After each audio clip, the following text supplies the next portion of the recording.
everyone. Welcome to today's episode of Show Me How It's Done. I'm your host, Lauren Urbonis with Lauren's Scraplot, and I am here in Canada. If any of you are looking for a demonstrator or need a catalog or have a question, feel free to reach out. My website's also listed at the bottom of the page, laurenurbonis.stampinup.net, and you can shop for any of the products that I'm showing you today on my website. Or if you're here in Edmonton, I'm happy to combine shipping with you and you can pick your order up from me. So I'm sure many of you in Canada have had a taste of winter already, but today and this morning was kind of the first time we had a full-blown winter wonderland outside. So the snow started rolling in yesterday afternoon and my kids were so excited. And by the time they woke up this morning, the ground was covered and there was snowdrifts galore. So today I thought was the perfect time to show you this adorable Winter Wonderland scene using the Peaceful Cabin stamp set and coordinating dies. Now these are in the holiday catalog, so they are still available and they will be until January 3rd, so you can still get your hands on them and they are just so stunning. I did receive some inspiration from various demonstrators out there who have made photo frames with this set as well.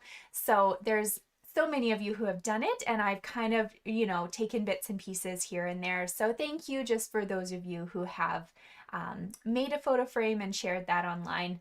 And then I've created one kind of that I really enjoyed and I'd like to show you guys how to put it together today. So there is a little bit more stamping and die cutting on this project than some of my usual Tuesday videos. But I find as we near Christmas, people are really looking for something that they can dig into and make, using some of that spare time that they may have, or that will mean something to the recipient you're giving it to. So I hope you guys enjoy today's project. I have all the measurements that I'll give throughout the video, but I will also make sure to post them in the comments or the description on the video link. So you can always go back. If you're watching the replay, make sure to just stop and pause so you can catch up, because there's a few points where I've done a little bit of prep work ahead of time, so you don't have to watch me do all the boring stuff. But you will need the time to actually make those die cut pieces yourself. So it's a nice video for you to just watch straight through and then to go back and add the details that you may have missed in between there. So I'm going to zoom you guys in so you can see a bit of the finer detail here. And hopefully that helps a little bit. So what we're going to do is I'm going to show you from start to finish all the layers that you need for this project. If you're going to do it, you'll need the Peaceful Cabin stamp set as well as the coordinating dies that are sold with it. So if you do buy them as a set, you get 10% off, but you can also buy them separately. For this project, you'll need both, and hopefully for, many other projects that you want to make too. So I have already taken out a few of the stamps because we're going to use them today, but you can see most of the other pieces hiding in the set here. So let's get going. Okay, I'm gonna just kind of, maybe I will just put this up to the side here. There we go. Still in your line of sight, but I have some desk space. Okay, so the first thing I did was I went to the dollar store and I grabbed myself a photo frame. This is a 5x7 frame. So all the measurements that I'm giving you, you'll need to make sure that whatever frame you pick, it's compatible with a 5x7 photograph. You can go to Michael's, you can go to Walmart, you will end up spending a few extra dollars. And really the focal point of this project is what's inside the frame. And so I just wanted a plain matte frame from the dollar store, and that's what I grabbed. Okay, so I have that. I also am going to need some pieces cut. So I'm going to give you all those measurements now so you can have them ready to go. And then as we need them throughout the project, you'll have them on hand. So you'll need one piece of basic black cardstock. This is 6.5 by 8.5. And that is the piece that you see just hiding in the back here. It's what we're building most of our frame on top of. Okay, so one piece of basic black. You will also need a piece of basic gray. This is 5 by 7, and this is going to be that gray shadow that you see around the edge of this frame here. Okay, so one piece of basic gray. Some designer paper to give us a gorgeous snowy night. You could cut it the exact same as this piece here, but you'll end up being quite sad and wasting lots of it. So in order to just, you know, get the most out of what we're doing, let's cut it at 3 inches by 6 3/4. And the nice piece about this is your page is 12 inches wide, so you can get 4 across and then a 5th one on the side of it as well. Or maybe 2 of them, I think. So this is a great snowy piece. There's also a few other pieces in the set that you'd be able to substitute in as well. The basic white is going to, you can't actually see it right now, it's what we're going to build a lot of our project on, and it just gives you a nice sturdy foundation. So this piece of basic white is 4 inches and 3/4 by 6 3/4. That's our background piece. And then keep that white handy because we're going to need a few more. You're going to, for this fox layer, need a piece of basic white, and that will be 1 3/4 by 8 1/2. And I'll show you how to stamp your little fox on there.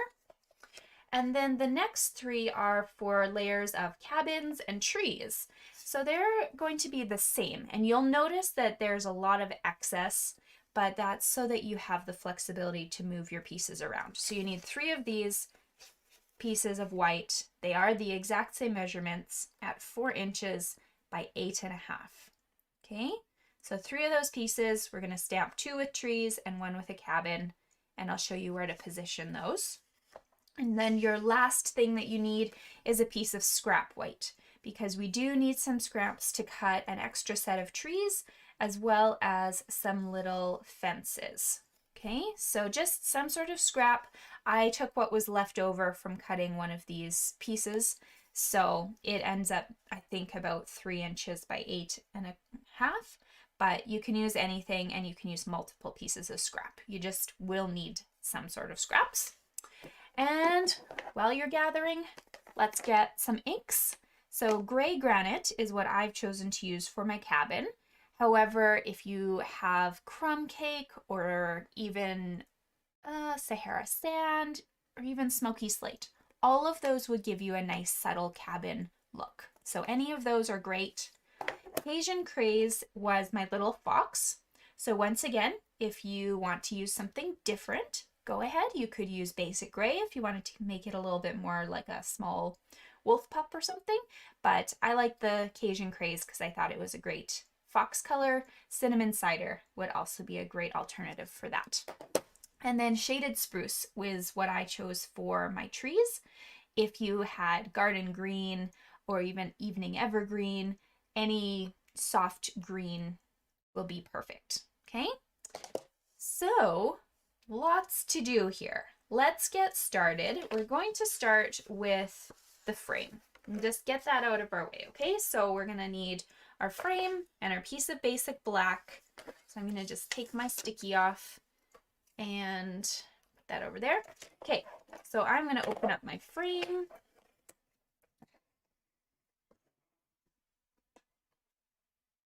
And take this piece out. I'm going to take everything out that's inside this frame. Depending on where you buy it from, there'll be different things. Now, this glass plate, when I led a class, some ladies said they preferred to leave this in and do everything on top of it. I kind of just wanted my stuff to pop out a little bit more for me, so I'm going to take the glass plate out, and I now have this nice open black frame. Okay, so here is where I'm going to take my piece of basic black, and my frame just has these weird little edge triangle things, so all I need to do is just snip, snip, snip on my corners. You may or may not have to do that, okay? So just keep that in mind. If your paper doesn't want to go in, just look at how the pages before it were cut. Okay, so I've got my black in. Now I'm going to put back everything that I've taken out because that gives me the nice sturdy base. So I'm going to start with my glass. Stick that in the back. I've got this white frame that they offered, so those are nice if you ever want to use them later. You can just throw them in. The only thing I'm going to kind of get rid of is this random piece that they use just to tell you what you're buying, because I don't need that. And then I also have that plastic piece. Again, yours will be different depending on where you get it.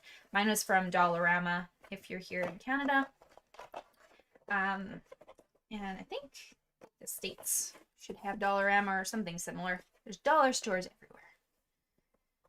Okay, then pop this in. There we go. Make sure she's all closed up tight. Here. Okay, now I can actually start adding just one piece on the inside to get it out of my way, and that's going to be the basic gray. I don't need that one on hand, so I'm going to take my basic gray and I'm going to put dimensionals all along the back of this thing. So usually I'm a little bit more conservative with my dimensionals, not on this, because I am putting so much weight on the back of it that I just want to make sure that this is fully taken care of. So I'm going to put dimensionals galore all over the place. You can use large dimensionals maybe to save yourself a little bit of time, but mine are handy with the small ones here. Okay, so lots and lots of them on the back here. You can go ahead and take off all of this backing.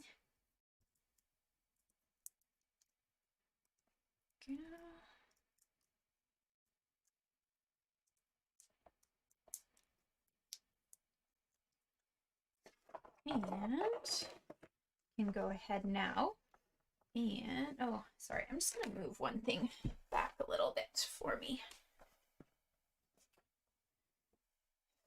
Here, maybe I have a little bit more workspace. There we go. Okay, now I'm going to put this in the center of my black space. Beautiful. Okay, I don't need this anymore at the moment. I'm going to focus on doing some of my piecework and try and get that built. Okay, so I'm going to take my frame and put it to the side. We will add everything to it at the very end.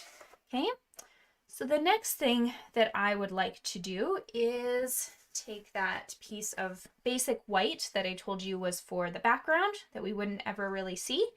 This is that 4 3/4 by 6 3/4. And we're going to put our designer series paper onto it right along the top. Okay, so you won't leave any white space. You don't want to see anything. Let's attach this so that we can also move these pieces out of our way. I like to get everything out of my way that I can so that my inky fingers have less to touch after I've been stamping, or I should probably just wash my hands in between doing a bunch of stamp work and assembling.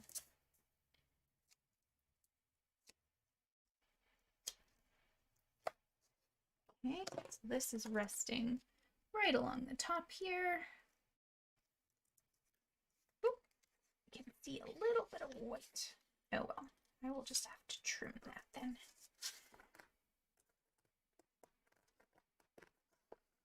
Okay, so this should be perfect. If you cut it a little different, make sure you look on the back, check your perimeter, no designer series paper is showing. That's great.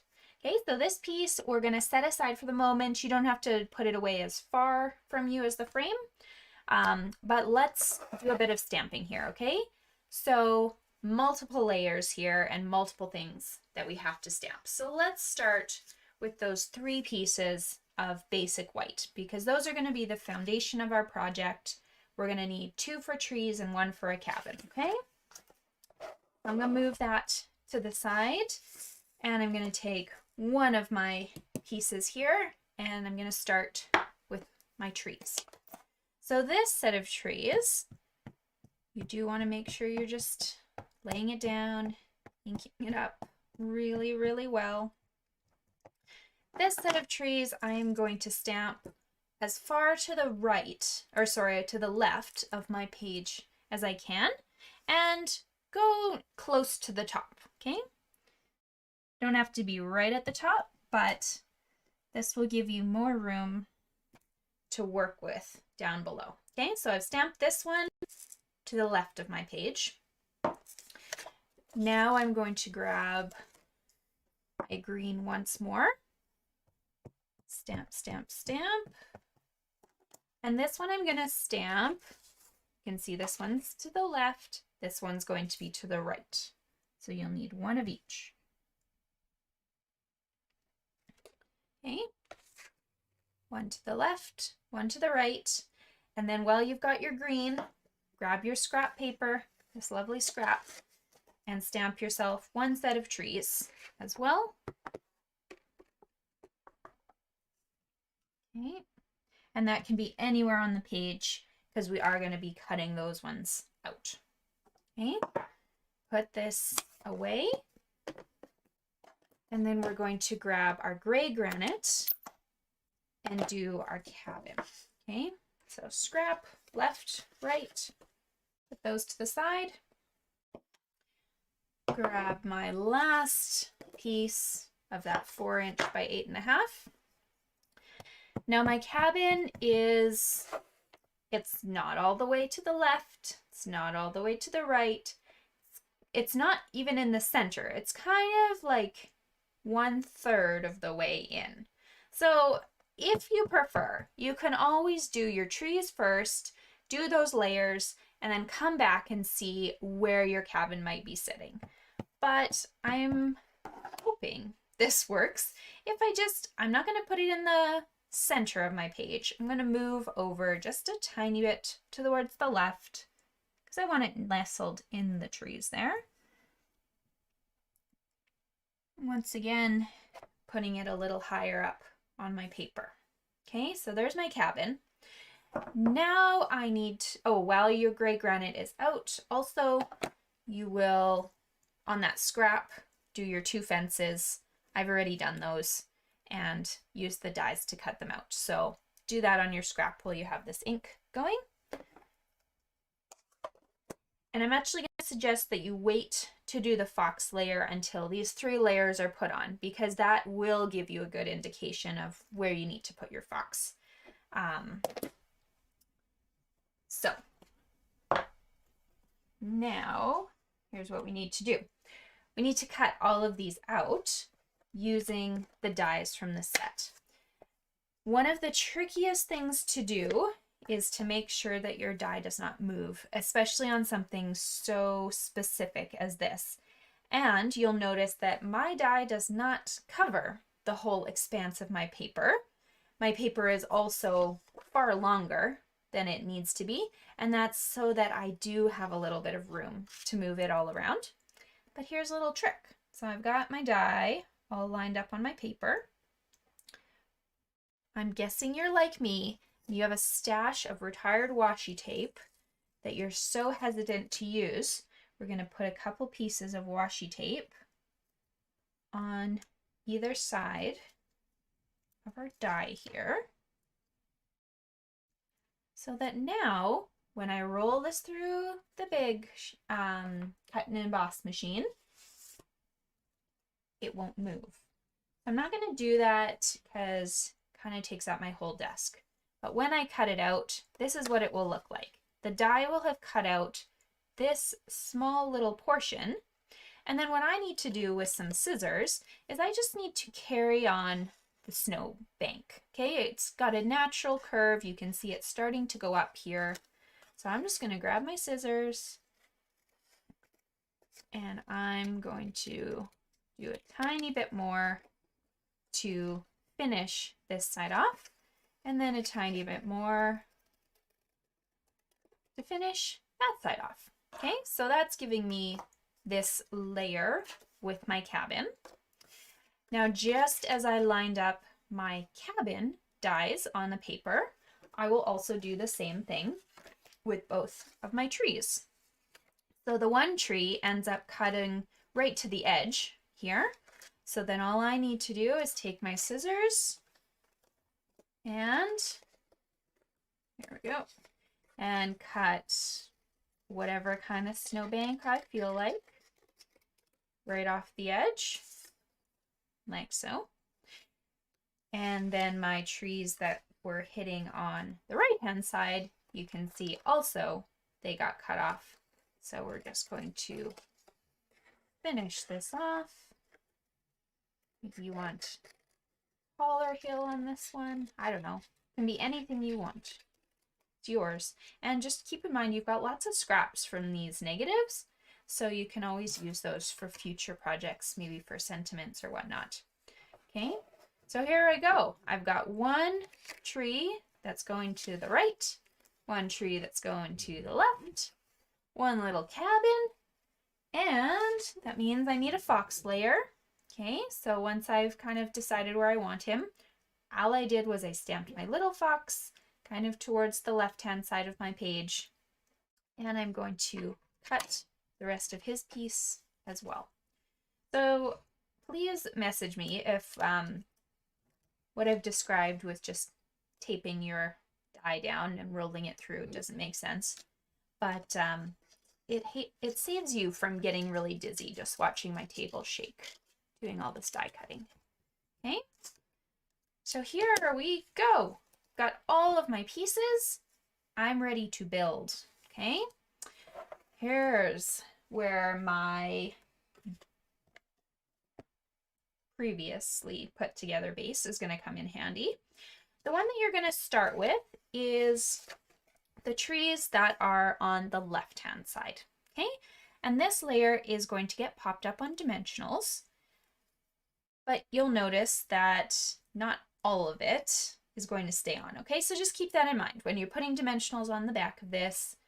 Not all of the white is going to stay, so don't bother putting any over there. Okay, so turn it over. Make sure you get dimensionals on the tops of your trees because you want them nice and sturdy. This is a project that's probably going to use like a whole sheet of dimensionals on you, so I apologize, but at the same time I don't, because it's an absolutely stunning project that somebody is going to feel so cherished when you give it to them, or when you make two of them, because I know you're going to want to keep one. Okay, so take all of your backings off. This is the fun part.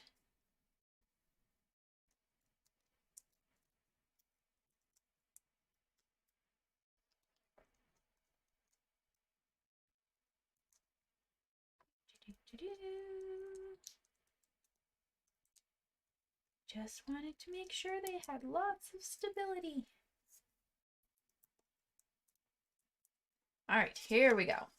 So this layer is going to be your kind of defining height layer. So you don't want it like over your sky, but you do want it almost just below the sky. So I'm happy with this edge. I'm going to line that up. I've given myself a teeny tiny bit of sky to work with here. If you wanted, you could probably move it down a tiny bit as well. So we'll do that. Give yourself just a little bit of space and put this down. Now I am going to go ahead, oops, I did do dimensionals off. Well, those are useless. I am going to go ahead and trim this piece right now. So I just use the edge of this white here to cut a straight line, or if you'd really like to, you can grab your trimmer and cut as well. So here is layer one. Now for layer two, if you haven't guessed, we're going to use the trees that are on the right hand side. So these ones though, I'm actually not going to pop up on dimensionals because the tree layer under it already has dimension. Okay, so all I'm going to do is I'm going to put a little bit of adhesive in this white space, and then I can rest these trees right over top, and these ones still will have the illusion of floating. You can put dimensional under them if you want, but they'll end up kind of bending backwards, and I didn't really love that feature. Okay, so this is where you get to play. You get to move your trees over and back and see where you actually kind of like where they're sitting. Okay, so once you've figured that out, and don't worry about like little white spaces because we're going to put a tree in here, but I probably kind of want to keep that tree. So maybe I'll move it to here. So totally up to you. When you're ready, put some adhesive in here. Doesn't have to look pretty, so the nice thing is I can just put a couple strips of tape and no one will be the wiser that it's back there. And then make sure your tree is back where you want it.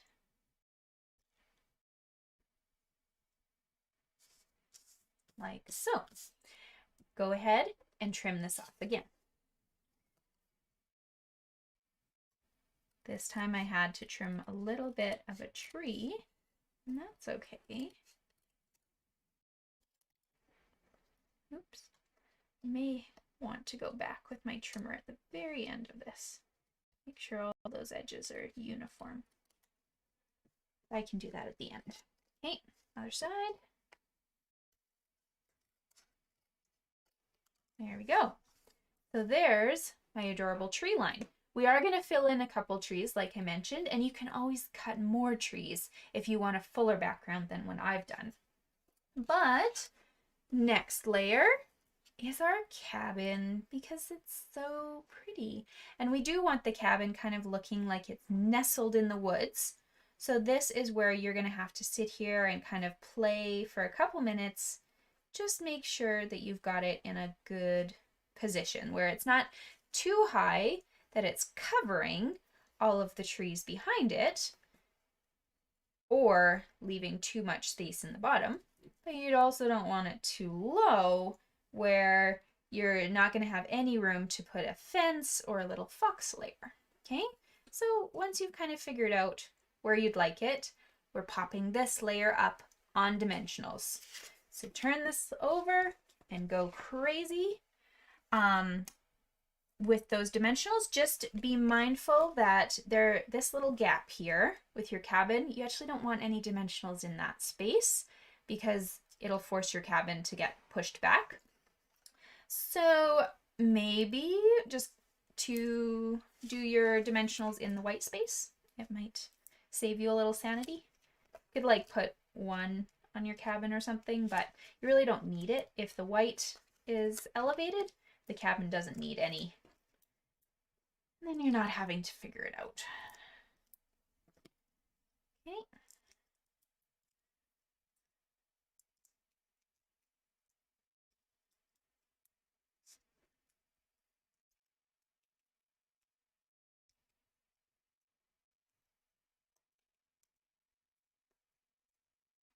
Here. Okay. Got my little cabin.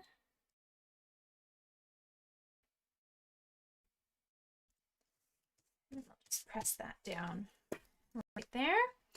Okay, so I do think I might go grab my trimmer now because it's getting really thick and I would just like to make sure I'm doing all of the layers properly.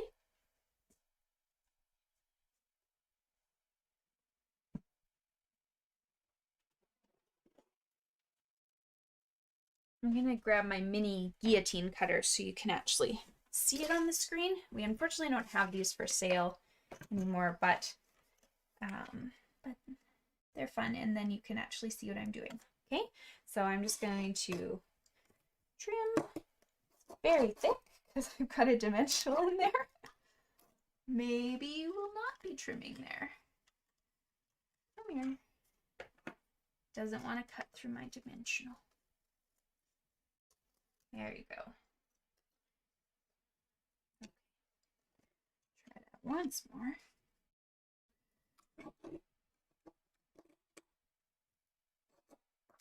Oh, I'm gonna need the more powerful one. Oh well, that's fine. I will just move that and do scissors for the moment. Get my strong one later.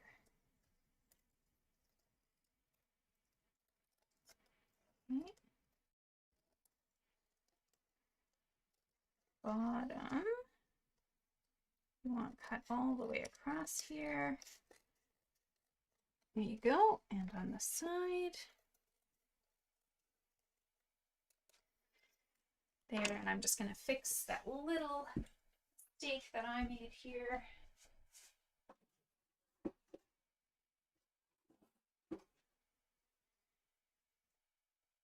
There, that looks much better. Okay, so this is looking great.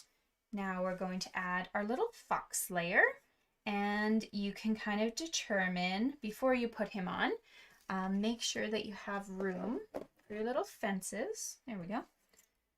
Okay, so if I was to put it up here, then I don't actually have room for the fences. So I want to make sure that I'm maybe putting them on in place where I want them,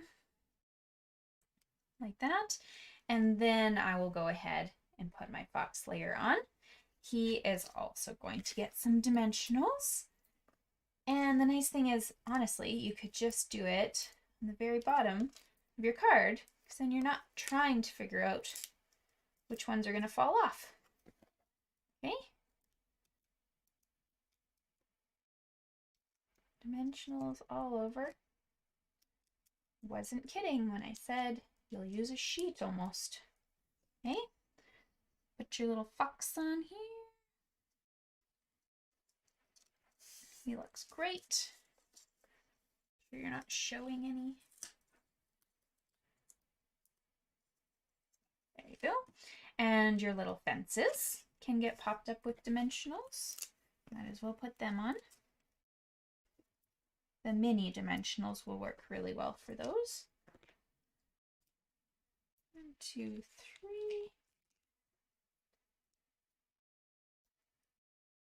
And then what I did with my one fence is I kind of made it come off the page a little bit because I wanted to look like I had a continuous fence line going. So I'm actually going to just put him off a little bit.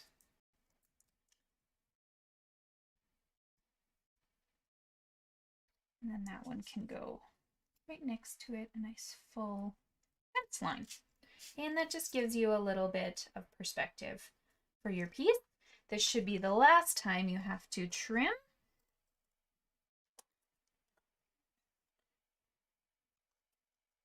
Unless you want to go back and fix anything.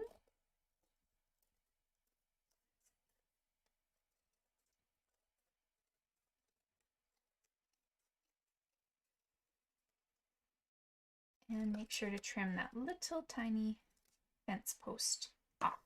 Okay, so here are all our layers, but it did look a little blank in this area to me. So that's why I told you to stamp that one extra set of trees.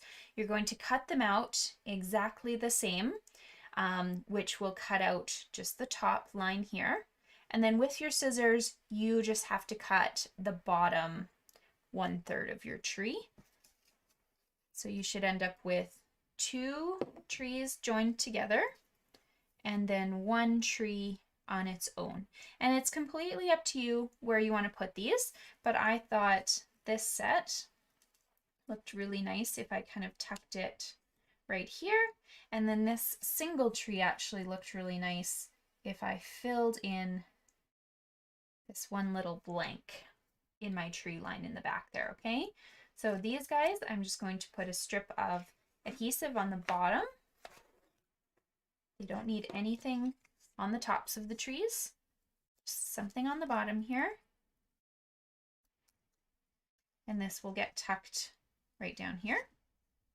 If you want, you can also lift this snowbank up. So I'll just show you. Let's say you need to get this off. All I can do is I could just cut the dimensionals and then just rub them out of the way. So that's just an option for you. If you wanted to kind of tuck a little bit lower, put that in there, replace your dimensional.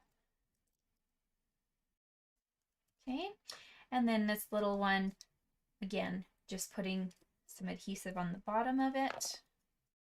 You don't need anything on the top of the tree because that's going to be in this empty space here. And that just floats in here like so. And then if you really wanted any more trees, you could cut yourself out another set and tuck some more behind the cabin. But I did kind of want to see some of the sky shining through a bit.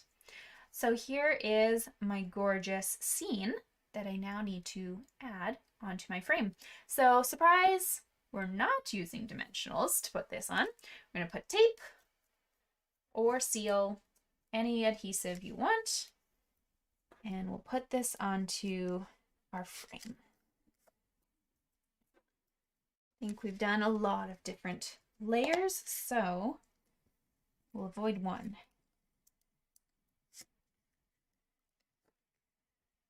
Okay, I'm going to move that one. Here is where you need to make sure that your frame is facing the right way. Okay, if I have this facing upside down, and I put my picture on, I wouldn't be able to stand it up because it's upside down. So make sure right now that whatever way you're facing it, your little frame can stand up properly. You can see it. Otherwise you have to take everything apart and flip it. So mine is now facing the right way.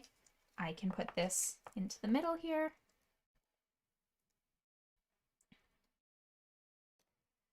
And just press gently. Make sure it's all put down.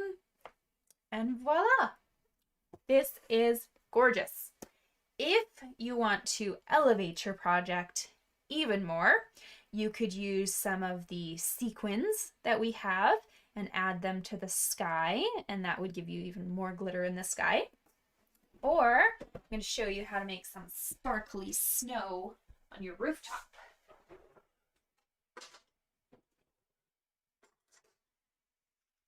So many of you have fallen in love with this Wink of Stella pen, and so have I. A couple little tricks for you if you ever run out, like if it empties. You can go to Costco and there's 99 proof rubbing alcohol. If you refill the base here, you can get at least one more use, like one more full pen use out of it, because there's going to be so much glitter still hiding in the bottom. And if you ever want to buy multiples of these, you can also dye the colors in here. So with your ink refills, for instance, you could drop a couple drops of blue in there and you'd have a blue Wink of Stella that you can now use in a background for some water or some sky. But it is a permanent choice. So you'd have to buy multiple Winks of Stella, so you'd still have one clear, one blue, one pink, whatever you want. But it's a great idea if I did dye one blue. I just don't know where it is, and it's just a really nice subtle background for me to use. So Wink of Stella can be used on your rooftop here to make your snow shimmer and shine. Here we go.